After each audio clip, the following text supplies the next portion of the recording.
Surely you can't be serious. I am serious. And don't call me Shirley. Oh, Captain, my captain. I'm telling you straight, it's my way or the highway. Oh, command me, Lord. Now you want to get nuts? Come on, let's get nuts. Tell me something, my friend. You ever dance with the devil in the pale moonlight? I always ask that of all my prey. I just like the sound of it. I'll have what she's having. You have chosen wisely. It reminds us of all that once was good. And it could be again. My calculations are correct. When this baby hits 88 miles per hour, you're gonna see some serious... You're listening to the 30-something Movie Podcast. Classic movies, 30 years in the making. Welcome once again to the 30-something Movie Podcast. It is episode number 259, Weekend at Bernie's. This is a spoiler podcast, so we are just letting you know right up front that as we talk about movies, we just kind of let everything fly. So we'll spoil the movie that we're talking about. If we start talking about another movie as some kind of a little side tangent, then we may spoil that one too. So just fair warning, we spoil. Leave us an iTunes review if you have not done that yet. iTunes or wherever you get your podcast at. iTunes is kind of the big one that a lot of measuring of podcasts and how they do and how the word gets out there. A lot of it is done through iTunes. So if you could leave us a review on iTunes, that would be astounding and amazing. And then visit our website, 30podcast.com. That's got all the different ways that you can interact with us, find old episodes of the show, see all of our different social media spots, get the voicemail number, vote for movies that you'd like to see next year, and just all that different stuff is through our podcast website, 30podcast.com. Tonight, I've got with me Pat Canigallo and Bo Lovefest Warmbold. How are you gentlemen doing? Very well. Great. Yourself? I am doing pretty well. We are full swing into the school year here, and I'm already tired. Mm-hmm. Amen to that. It's kind of gone that way. And it ain't slowing down anytime soon. Just look at it this way. It's almost Friday. You know, we actually started using that the other day. Mm-hmm. The other coach and I, somebody said something, and it had been such a crazy week so far, and we realized it was only Tuesday. Yeah. And she looked at me and she said, "John, don't worry about it. It's almost Friday." It's almost and I Friday. said, "Oh, I almost totally forgot about that." Yep.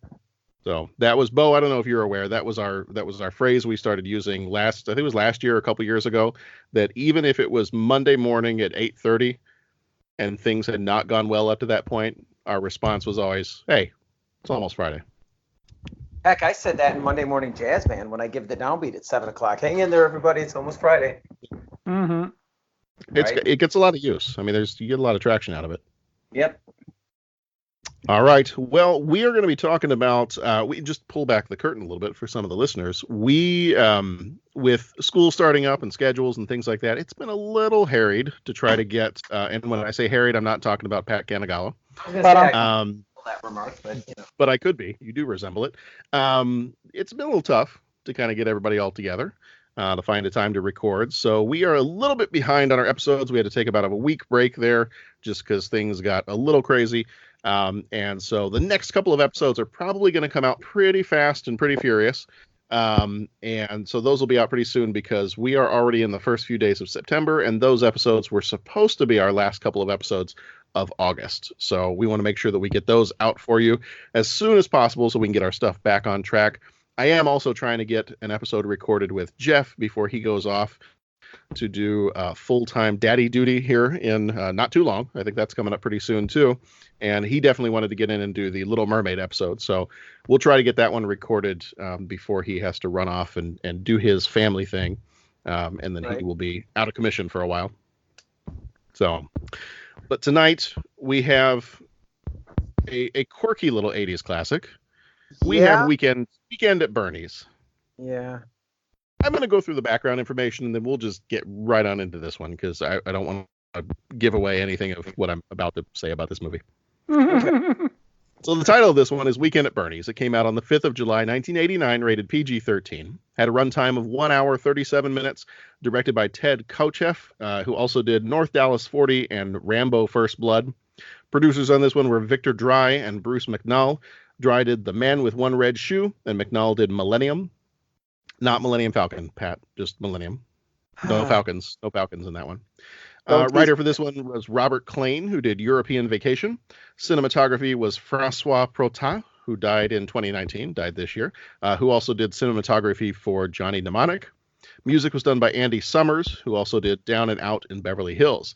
The budget on this one was $15 million. The box office was $30.2 million. Rotten Tomatoes critics give it a 54%. The Rotten Tomatoes audience gives it a 57%. IMDb gives it a 64. Letterboxd gives it a 60. And CinemaScore gives it a B. Jonathan Silverman played Richard Parker. He was in Brighton Beach Memoirs and Caddyshack 2. Andrew McCarthy played Larry Wilson. He was in St. Elmo's Fire and Pretty in Pink. Catherine Mary Stewart played Gwen Saunders. She was in The Last Starfighter and Night of the Comet. Terry Kaiser played Bernie Lomax. He was in Friday the 13th, Part 7, and Lois and Clark, The New Adventures of Superman. Don Kaifa died in 2016, played Paulie, Vito's hitman. He was in Return of the Living Dead and 1941. Catherine Parks played Tina, Vito's girl. She was in Looker and Friday the 13th, Part 3. Eloise DeJoria played Tawny. She was in Friday Night Lights and Sin City, A Dame to Kill For. And Lewis, I'm going to mess up the last name, even though I tried to practice it. Giambalvo, that's what I'm going to go with, played Vito. He was in Airplane 2, the sequel, and Real Genius. Here is the trailer, and we will be back in just a second. Don't you see? We just uncovered a $2 million error. We're going to be heroes. We're going up the corporate ladder. It appears as if somebody's trying to defraud the company. Somebody tried to smoke it past the wrong guy. Very, very good work. How would you two like to come to my house at the beach? Love to! For Larry and Richard, How are you? this is a place to die for. You have to kill them, Vito.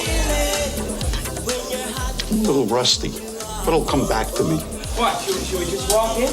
But what they don't realize No, we'll stand out here all weekend. Come on, we're house guests. is while they're checking in, Forget the accident with the two guys. Take care of Lomax. Bernie Lomax will be checking out.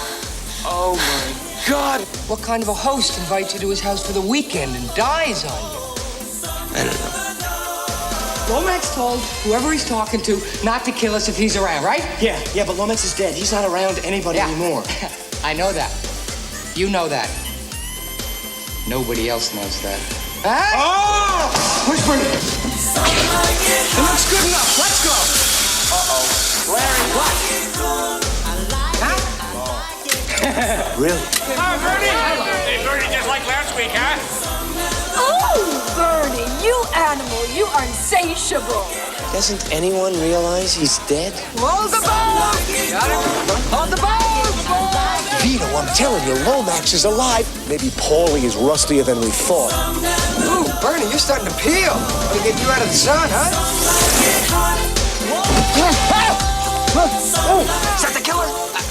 How do I know, Richard? Should I stop and ask you? No, just drive.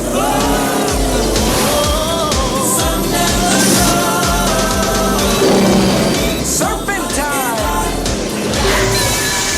You hear something? What is that? It's just Bernie! Weekend at Bernie's. Are we doing it again today? Oh, absolutely. You know we are. Great. We'll see you later, guys. Bye-bye. Bye-bye, ladies. We'll see you later. God, was this great or what?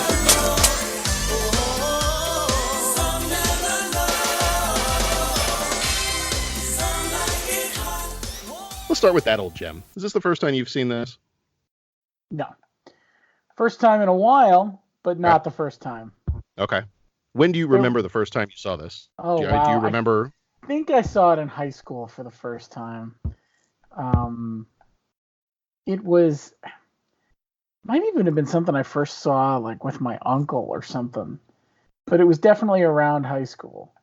And I remember thinking it was ridiculous and funny all at the same time. Like it was just fun. But yet still, I mean, admittedly ridiculous. Don't get me wrong. Yeah. Yeah. All right, before we go too far into your opinions on the movie, Pat, when was the first time you saw this one? First time was like when I watched it for this podcast. I think I maybe tried it earlier. Tried watching it and couldn't really get into it, but I can't tell you when that was. It was after high school, before now. Okay. So that narrow, multi-year stretch there. Sometime in that time, I tried watching this movie, but this was the first time I watched it beginning to end. Okay. This was the first time for me. Like I knew about this movie. I knew the premise of the movie. I probably could have even pretty much told you most of the plot without seeing it, just based on what I had been told from other people who had seen it. So I think I had a pretty good grasp on the movie going into this, but I had never seen it before. I might have seen clips here and there. Maybe if it was on TV when I was flipping through the channels, I might have stopped on it for a couple of minutes. But kind of like you, Pat, there was never anything that when I did see it, nothing ever clicked in my brain to say, hey, you should stop and watch the rest of this. I think the clips that I saw pretty much told me everything I needed to know about this movie. Right. So let's go there. Let's go just right away. So Pat, let's start with you. This is your first time seeing it. So what is your kind of just initial reaction to this whole thing? What actually take me through this way. Let's take a journey through Pat's mind as he's watching this movie. And what are your thoughts? Safe? Sure. We're a family-friendly podcast, and so we'll keep it family-friendly. What are your thoughts, Pat, as you are watching this movie? If you could sum up your thoughts. Okay, for me, and I don't drink soda, but it was like stale soda. Okay. It was just flat. I didn't, and I can understand. I watch a lot of stuff that a lot of people don't. I didn't find it uproariously funny. I found very little laugh out loud moments. As far as like a plot that, as far as like a plot to kind of lock onto with, okay, it's not supposed to be just a silly laugh comedy kind of thing. There's actually a plot in there. I guess I got it, but I didn't get why it was entertaining. I found the guys. I was watching them and I felt like I should know those guys. You know what I'm saying? Mm-hmm. But I didn't recognize the actors. So it was almost like the 2 seasons or the season of Dukes of Hazzard where they got rid of Bo and Luke and they brought in Coy and Vance. And it was sort of like, I think I know these guys, but those aren't the guys I'm used to seeing. So it was like they were trying to fit like a mold. You could tell like they were trying to fit like a certain cutout of characters, but they weren't quite pulling it off. And yeah, I don't know. I don't really remember. It was kind of forgettable. And I remember it being such a big thing when I was a kid that, and everyone talking about Weekend and Bernie's and, oh yeah, they get invited to this guy's house and then he dies and then they got to pretend that like he's still alive. And it's like, ha ha ha. And now I'm watching it and it was just like, yeah, this really fell flat. In fact, when I signed on to discuss it tonight and you said Weekend at Bernie's, my first thought was, oh shoot, I didn't watch the movie. Oh wait, yeah, I did. I just forgot. Like I'm not going to rage on the movie. I'm not going to yell at it.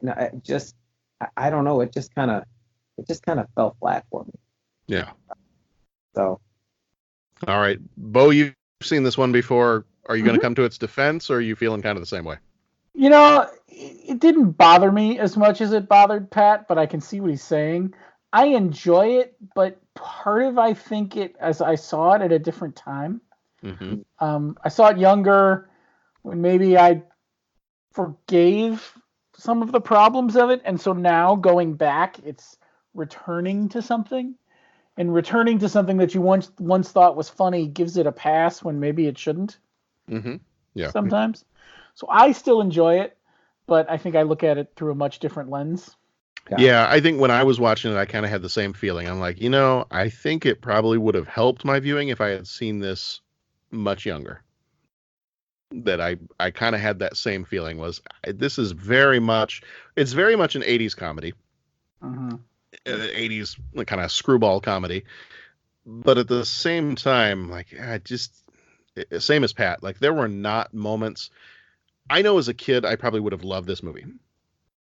Watching it now as an adult, having not seen it before, I think I had the same takeaway as Pat. It just, a lot of it fell pretty flat for me.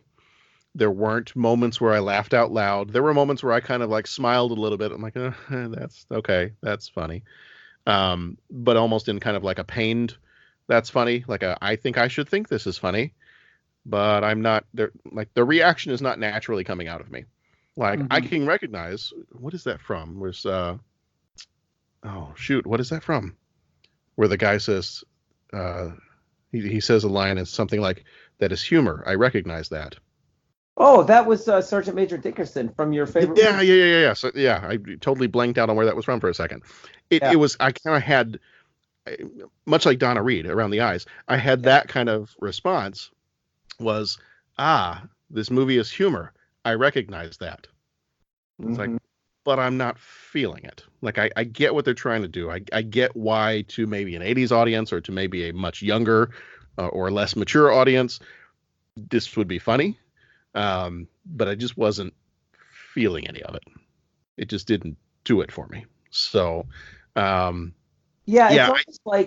almost like this would have been really good with the 12 or 13 or 11-year-old set, but there was enough. Was it R-rated or was it only PG? No, it's PG-13.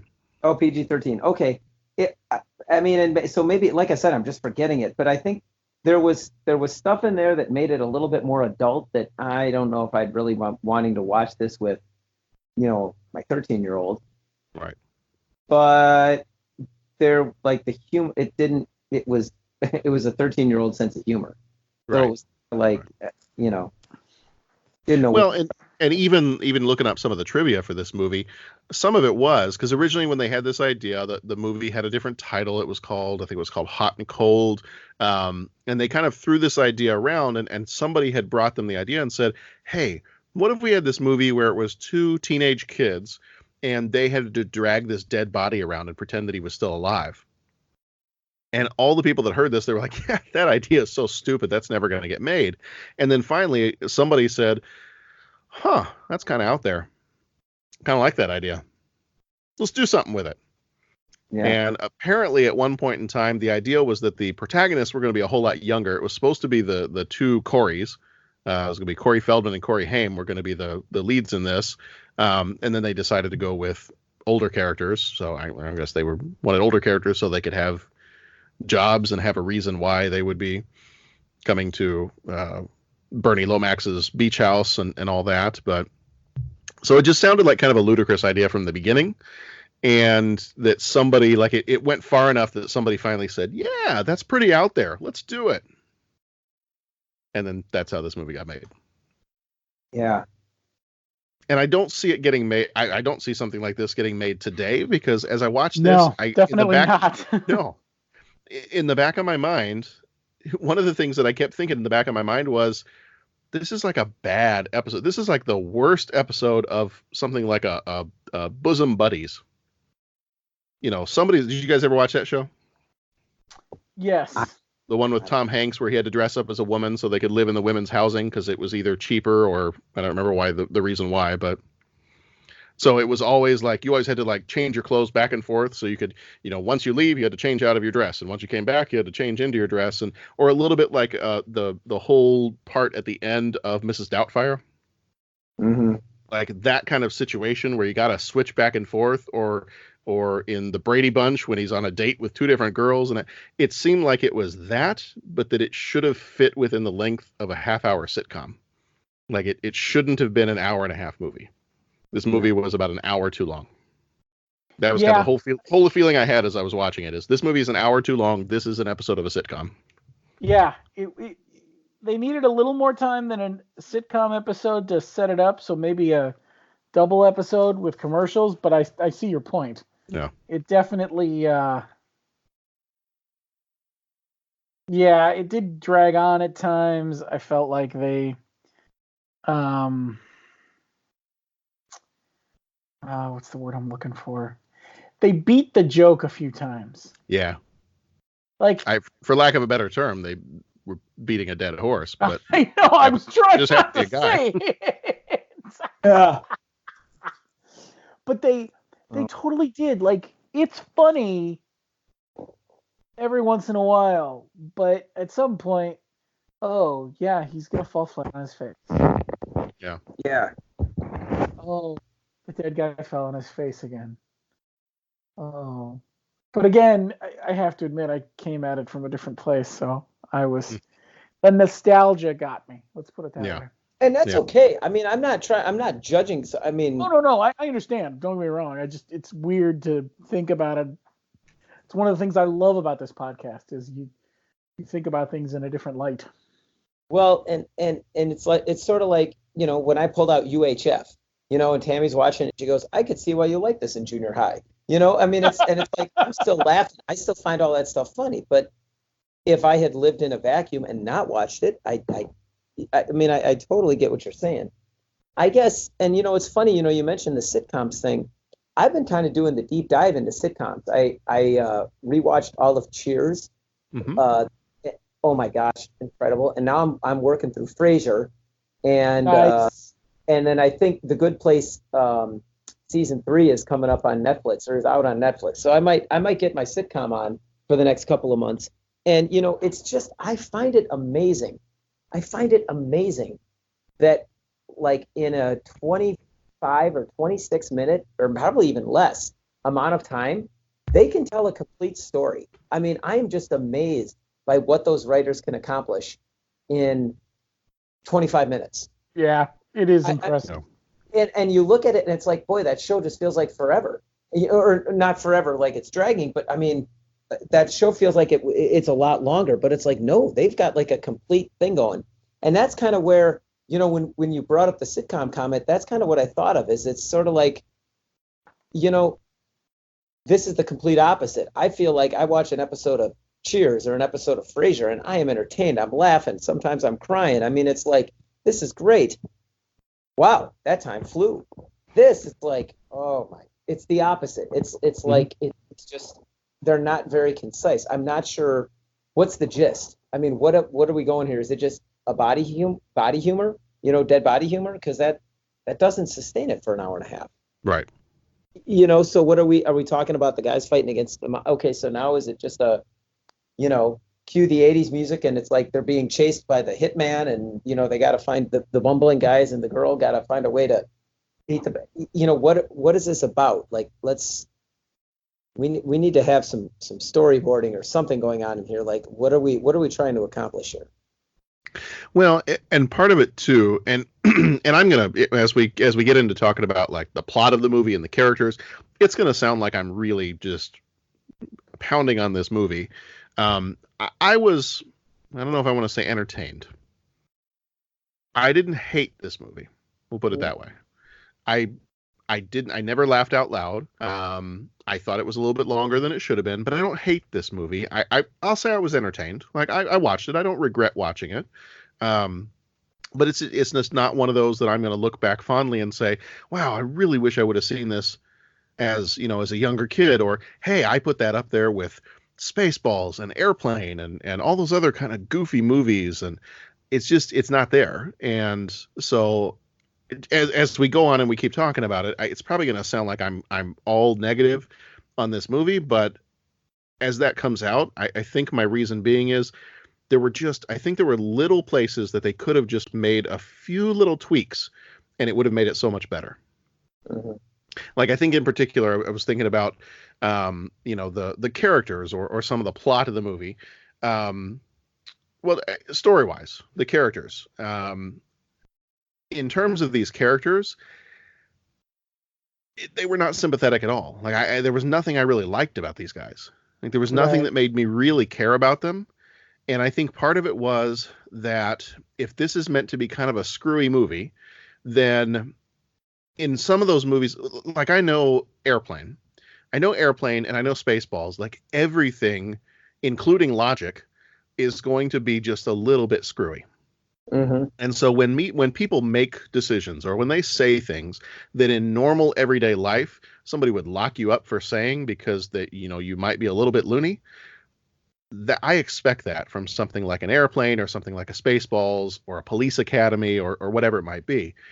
This movie, I think, in some ways, tried to take itself seriously enough that when those moments did happen, they completely fell flat. Mm-hmm. You know, take, for example, when he's trying to talk to the pretty girl in the office and he just completely bumbles all over himself. My aunt is sick. That comment wasn't funny. Like, to me, it wasn't funny. It didn't even hit that note of, oh, look, he's nervous around the pretty girl. It just didn't hit that. And it wasn't, you know, some of his decisions to, you know, oh, that's my butler. I'm watching him go through all this stuff and lying about all this stuff. And I'm like, dude, what? You're a moron.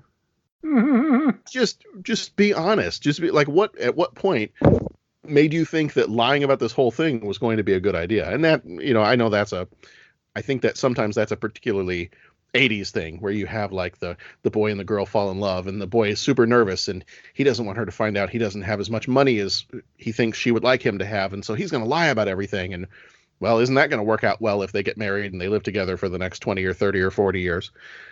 That kind of stuff always bothers me a little bit with some of these, but this one in particular, I think it just really bothered me. Like the way that the characters spoke to people and the way that they acted, like in some ways, I know that the situations were meant to be ridiculous and kind of goofy, but then the way they played it off with some of the dialogue and some of the other, it didn't seem to fit. I don't think it had a consistent feel to it. I don't know that the tone was always consistent. Like, am I supposed to, is part of this a serious comedy where they've got a serious situation that someone is trying to kill them? Or is this a completely goofy, it's like an Airplane where you can't take anything serious in this movie. It's just meant to be, everything is funny, everything is ridiculous, one moment right after the other.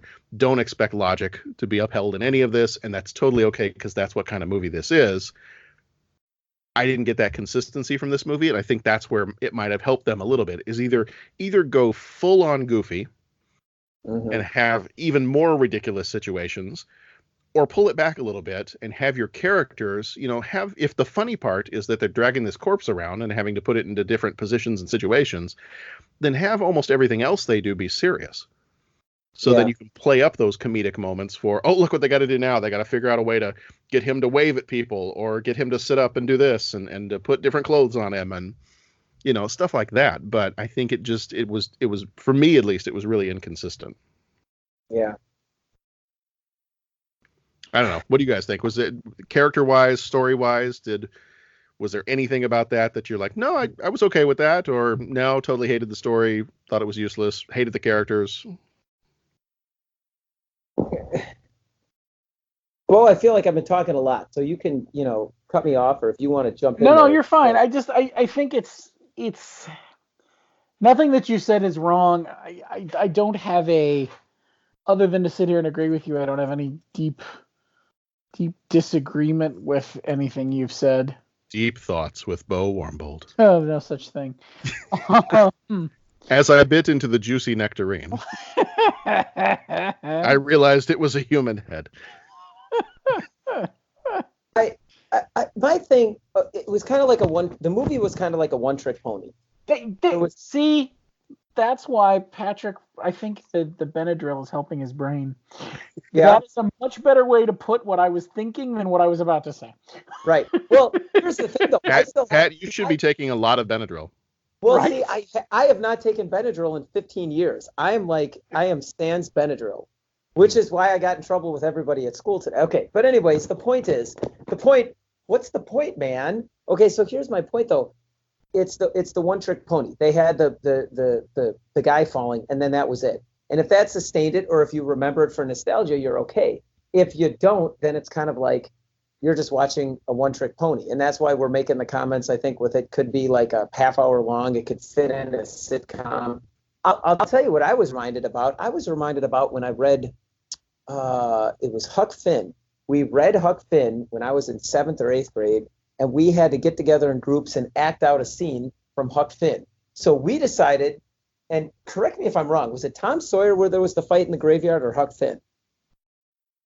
I think it was Huckleberry Finn, right? I think it was Huck Finn, yeah. So anyways, we decided to reenact the scene where there was the big fight in the graveyard, okay? And there really was no, like, drama that we were going to bring out of the scene. There was no critical plot point or any of that kind of stuff. We just wanted to come up with a fight scene. And our fight scene was basically, you know, the whole scene, everything we rehearsed for our English class to learn the scene, it basically came around to the fight. We each had like 2 lines, but man, we had like knives that went back, like not real knives, but pretend knives that looked like you were stabbing people. We had gravestones that were like breakaway gravestones that like pieces flew across the room and hit kids in the back. I mean, we had this thing, but it was all the fight scene. That was it. We didn't have any lines memorized. We didn't have any delivery. We didn't have any big analysis as why, you know, this is why this scene is so important to the overall plot of it was just, we had props that broke and hurt people in the back of the class. That was like our one trick, our one thing. That was what our whole little English class project was about. That's like this movie. They got the one thing, the dead body. And then everything else that kind of swirls around that dead body, it's so outlandish, but it's not outlandish funny, like you mentioned Airplane or Naked Gun, where they actually have the actors and the writing and the situational humor that makes it real funny. They just have the dead body falling in the sand and the kid burying it. And, oh my gosh, what do we do? You know, it would just, that's all they got. So that's all there really is in the movie.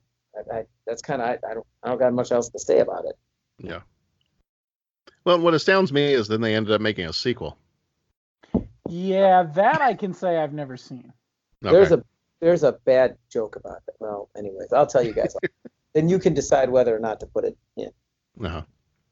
Yeah. No, I knew that they made a sequel, but then after watching this one, I was like, yeah, I don't know how they can make a sequel of this one. And then I read what the description was for the sequel, and I was like, oh, okay, well, that's how they did it, and that makes even less sense to me. Mm. Apparently, voodoo is involved. Oh, sure. So why not? Right, why not? Mm-hmm. That's exactly right. All right. Well, do we have any deep thoughts on the rest of Weekend at Bernie's? Other than it had some interesting one-liners. I mean, you know, but nothing like, not even that it's quotable, but there were some moments where you go, huh. Yeah, there were a couple lines here or there that I kind of like smiled or chuckled at a little bit, and the first time they did all the dead guy stuff was funny, right? But like, you know, the 5th and 8th time, you know, when he's water skiing, that was kind of funny. Yeah, that was kind of funny. But yeah, so but I think that kind of sums it up. If our reaction, if all three of us, if our reaction is, you know, that part was kind of funny. Yeah, that was kind of funny. I think that kind of sums up the movie. Hey, look, the movie made it funny. Good for you. Yay, movie. Yeah. So some people are going to love this movie. I'm sure some people saw it and they're going to love it. Some people may watch this even today, having never seen it before. They may love it too. We may have some listeners that really love this movie. It felt a little flat for me. It just wasn't. It wasn't as hilarious as I had hoped it would be. You know, I didn't hate it. I think that it could have been better if a few things had been tightened up. If the tone of it was consistent, if they either went, you know, fairly serious with funny moments happening to serious people, or if they had just gone full on Naked Gun goofy, then I think they needed to pick one or the other. But I think otherwise it didn't work out. At least for me viewing it, it didn't work out for me. He asks each traveler 5 questions. It's impossible to answer. Impossible because you don't know the answer. Nobody could answer that question. You've got to ask yourself one question. What are you asking me for? I don't know. What you just said is one of the most insanely idiotic things I have ever heard. And may God have mercy on your soul. So 5 questions this time around. If you have not joined us before in the past, every episode we ask 5 questions that are loosely related to what we're talking about, sometimes very loosely related. But we have 5 questions this time around, kind of loosely related to Weekend at Bernie's or concepts that come up in the movie Weekend at Bernie's. So question number 1, what is your favorite weekend activity? Bo, if you had your dream weekend, what would it be? Oh, dream weekend. Which sounds like an episode of sounds like something they sold on like a Barbie playset. Right? What's your Barbie dream weekend, Bo? My Barbie dream weekend. You set it up. So probably hanging out on a boat with some cocktails. A very nice boat. Very large boat. Mm-hmm. With someone serving me cocktails. Okay. Yeah. Have you had the opportunity to do this before, or is this something that similar? I mean, I've hung out on a boat with cocktails, but I'm picturing I'm talking about a yacht where someone's going to bring me cocktails. Okay. Where you are wearing your Hugh Hefner bathrobe. Sure. I mean, someone is bringing you cocktails. Optional, but yeah. Okay. What's your boat called? The Disco Love Fest? Volante. Well, yeah, I think the SS Love Fest. I think it has to be, doesn't There we it? I mean, what else at this point could it possibly be? Bodie McBoatface. Well, yeah, technically that's taken though, isn't it? Yeah, I guess so. Yeah. Well, we could put up a poll and everybody could vote. That's true. Except I'd be very disturbed at what might come back. Probably, because I'll be voting. Yeah, see that already has me concerned. Oh, Bo's getting a yacht, is he? Will allow me to retort. Yachty McYachtface? There we go. There you go. Allow. Oh no, I come up with something much better than that. I have no doubt. Mm-hmm. All right, Patrick, what would be your dream weekend? Well, I share Bo's affinity with the boats. I love the lake life. And I suppose any water. I mean, it could be by any body of water, ocean or whatever. But I really prefer lakes and lake life and all that kind of thing. And so I suppose the weekend it would start with, just plenty of. It has to be far away from civilization, right? Like it has to be out somewhere. Just lots of trails to wake up early and just run trails all from the early hours into like when the sun is up. And then just head out on the lake and skiing and tubing and swimming and then repeat and then come back. And, it's one of those that, basically let your swimsuit dry out and go to sleep in that, wake up the next morning, go for a nice long run, get out on the water, spend all day on the water, come back, sleep, repeat, and then just keep going. I think that's pretty much my dream weekend right there. Nice. Very nice, very nice. And yours, Sir John? Let us. What is it? Well, I think mine would be. I got a couple of different options. Mine would be either watching movies. Like I would be totally fine. I would be happy as a pig in slop if I could just go and spend like an entire weekend at a movie theater. Like I would be totally happy with that. That would just warm my little heart. But the other part of it is too, anywhere that if I could just go somewhere I've never been before. Like, okay. Doesn't matter. I don't care. It could be the city. It could be out in the middle of nowhere in the country. It could be just total landscape. It could be, that there's actual people around and just, I like to go to places I've never been before. Whether it's, it could be something small. Like I mentioned to you guys a few weeks ago, we went up to the experimental aerospace place up in Oshkosh, Wisconsin. That was Oshkosh, Wisconsin. It's not anywhere exotic, but it was a lot of fun. Like we found a fun little Irish pub that was not too far away and had our dinner there, and food was really good. And we just had a really nice weekend. It's not, we're not going to France or going to England or anything like that, but it was just we are fun from weekend. France. We are from France. So that'd be mine. Either watching movies all weekend or going somewhere. Right on, man. Number 2, if you had access to Bernie's beach house, what would you do? Well, I would throw a party, just like Bernie. Okay. I'm not afraid to admit it. If I had that house, I would probably be doing the exact same thing. All right. Nice. Pat, what would you do?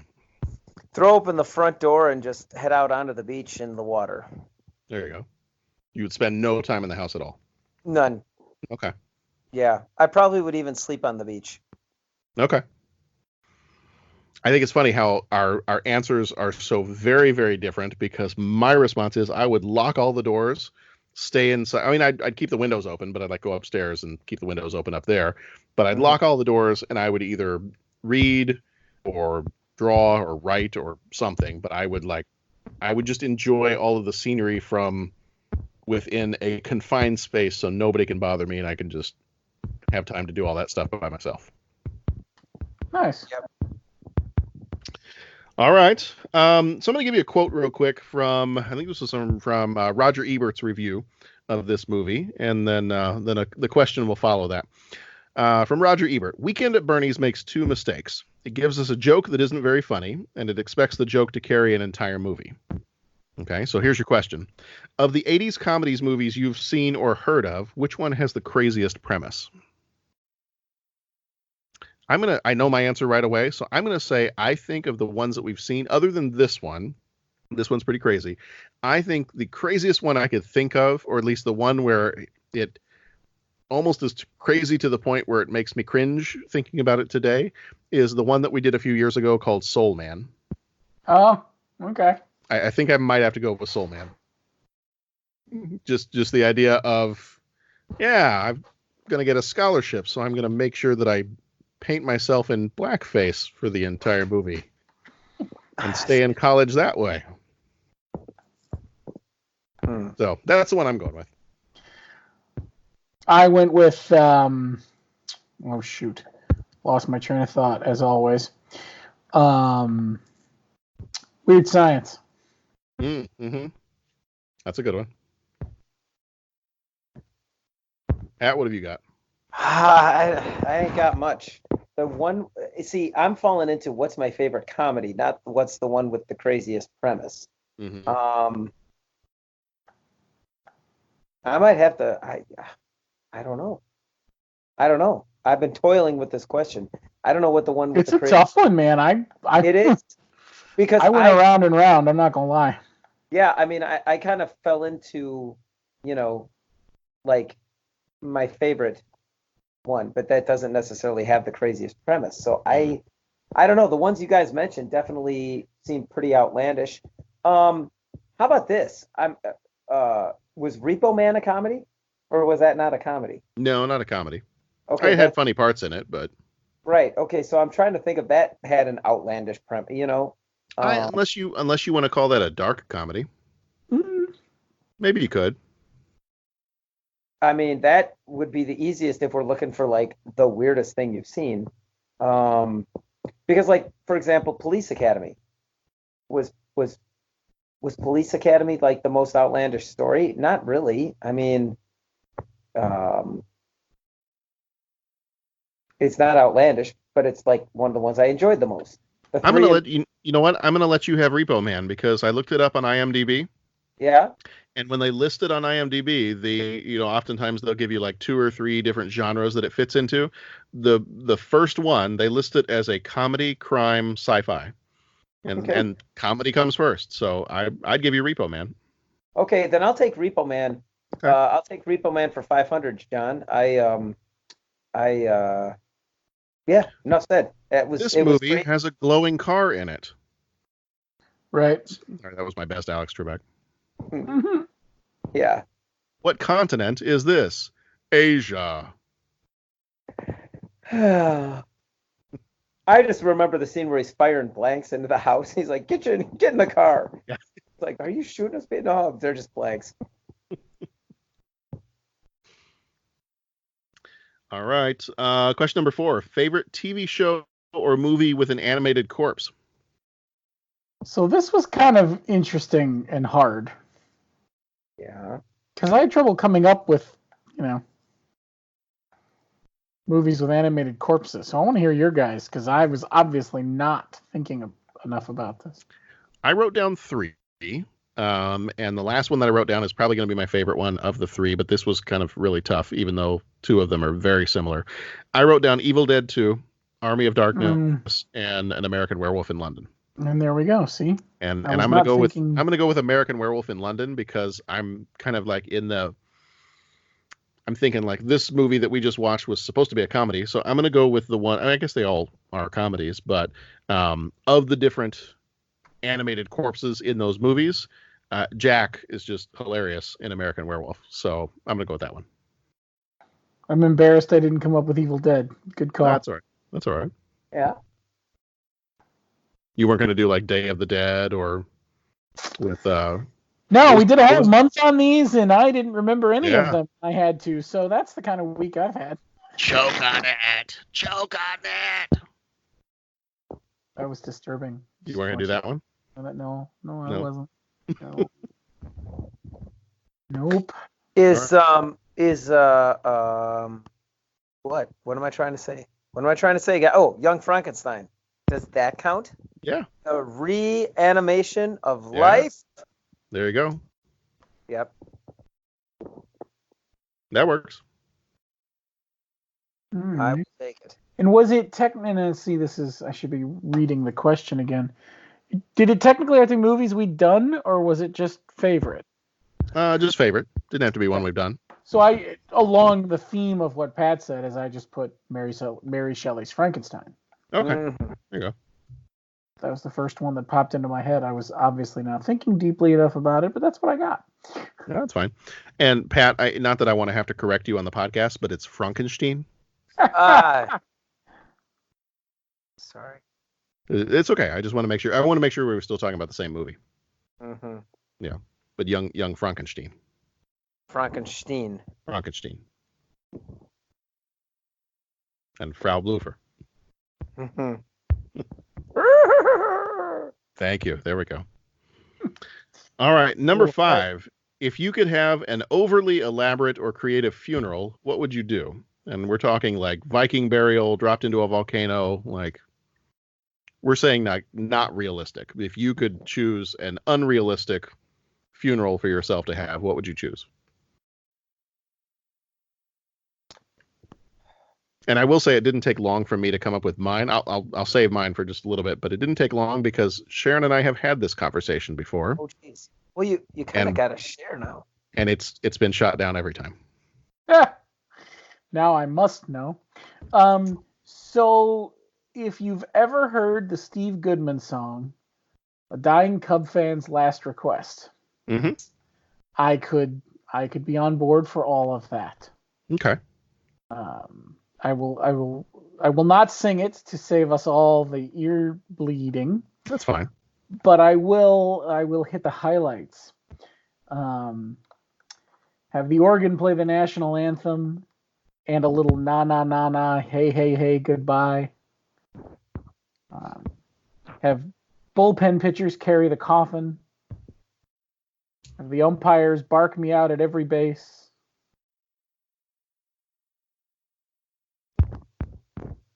Everyone has 2 bags of peanuts and a frosty malt.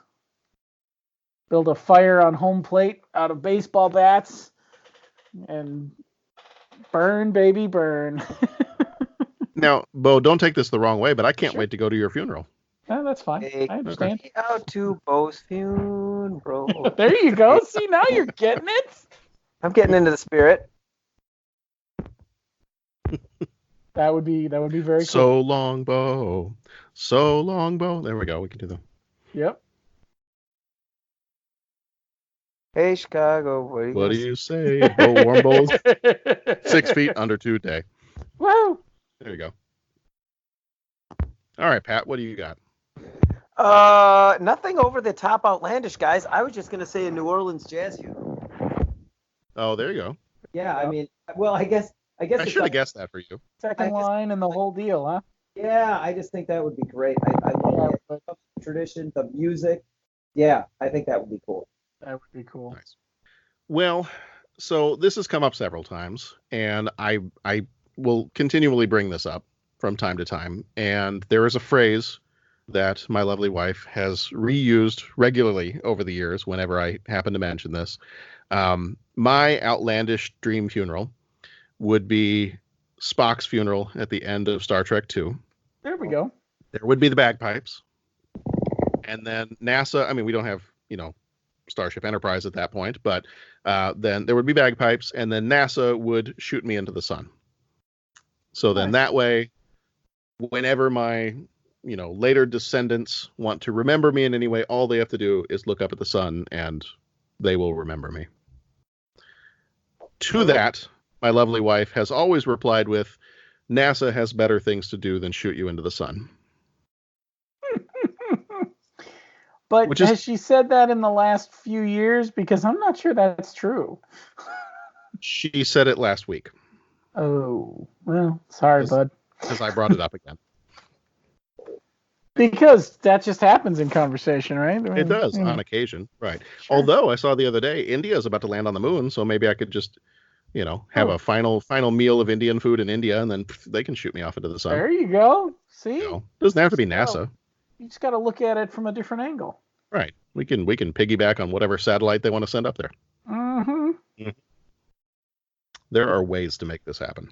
We have ways of making it talk. We do. Mm-hmm. I don't know that I want to be brought back to life on the Genesis planet, though. So that we can forego that part. Yeah, it's a little much. They can keep their Ponfar to themselves. So It's our belief that the Genesis wave has regenerated the body of John Reed. Spock. That's right. Savick. That's incredible. What does Dr. Marcus want to do next? I'm just going to freak out somebody right before I go. I'm going to touch their face and say, remember, and then just freak somebody out. Of course you are. This all assumes that I have time to do that before the flaming inferno that claims me. Right. All right. I think that's going to do it. That's going to do it for Weekend at Bernie's. And before we take this too much further. Right. Before we go deeper and deeper into the... Into how I'm going to die. Yeah. Hey, how was that movie? Well, we wrapped it up by talking for about 20 minutes how we're all going to die. So, so that tells you. Well, episode number 259 is going to be our last episode of the 30-something movie podcast. That's not true. If you want to find more of our episodes, you can go to 30podcast.com. We are also on most of the social medias, whether it's Instagram, Facebook, Twitter, all those different places. You can find us by looking up 30 Podcast. That's 30 Podcast. We do have a voicemail line. If you want to call in and share your thoughts with your vocal cords, you can feel free to do that. This is an audio medium, so we'd love to hear from you in your actual voice. So go ahead and take your mouth hole and give us a call at 872-356-6843. We would love to hear from you. And our next episode's coming up. Let's run down the next couple of months or so, just so people can get ahead if they want to. Next week, or probably in a few days from now, we got the movie Always, Richard Dreyfuss movie Always coming up. We've got All Dogs Go to Heaven, The Little Mermaid, Honey, I Shrunk the Kids, Little Monsters, Celia, Pet Sematary. I think we're going to do an episode on the Joker when that one comes out. Nightmare on Elm Street 5, Leviathan, Shocker, and we might do one on Zombieland Double Tap. We get a chance for that one too. So we got all that stuff coming up soon. Got a whole bunch of Halloween stuff coming up in October. So, steel yourself for that because that's coming your way. And I think that's going to do it for us tonight. So thank you for the last 20 minutes of talking about our untimely demises, gentlemen. Anytime, John. And the rest of the episode too. But... All right. Well, that's going to do it for us tonight. So be excellent to each other. Go watch some good movies, and we will see you back here next time for Always.